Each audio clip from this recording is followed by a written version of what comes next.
మండలంలో గోవిందాపురం గ్రామంలో వడ్ల కొనుగోలు కేంద్రం ప్రారంభించడం జరిగింది. ఈ సందర్భంగా రైతు సోదరులకి అదేవిధంగా వడ్ల కొనుగోలు కేంద్రాలు నడిపేటువంటి పిఎస్సిస్ కానీ ఐకేపీ ఓడిఎస్ఎంఎస్ సంస్థలు విజ్ఞప్తి చేస్తున్నాం.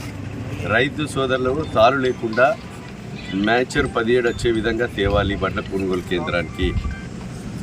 ఈరోజు తాలు పేరుతో మట్టి పేరుతో రైస్ మిల్లర్లు దోపిడీ చేసి సంచికి కిలో 2 కిలోలు దోసుకుంటున్నారు. ఆ దోపిడీ విధానం పోవాలంటే రైతు సోదరులు గమనించవలసిందిగా కోరుతున్నాం. మీరు ఏదైతే వరికోత మిషన్లో ఆర్పిఎం నంబర్ 18 పెడితే ఆ నంబర్కు గాడుపు ఎక్కువ వచ్చి తాలు కొట్టుకపోయి వడ్లు మిగులుతాయి, తాలు అనేది ఉండదు. రైతు సోదరులు దీన్ని ముఖ్యంగా గమనించి ఆ కోత మిషన్కి ఇచ్చేటువంటి అదే డబ్బుల్లో వాడు నంబర్ 18 పెడతాడు. ఒకవేళ 18 పెట్టకపోతే వ్యవసాయ అధికారులు వాళ్ళకు నోటీసులు ఇచ్చి ఆ యొక్క వరికోత మిషన్ మీద చర్యలు తీసుకోవాల్సిందిగా ఈ సందర్భంగా నేను గుర్తు చేస్తున్నాను. కనుక ఈరోజు మరి వడ్ల కొనుగోలు కేంద్రం సకాలంలో అకాల వర్షాలు పడుతున్నాయి. రాళ్ల వర్షాలతో నిలువులో ఉన్నటువంటి వరి కూడా వడ్డు రాలిపోతున్నాయి.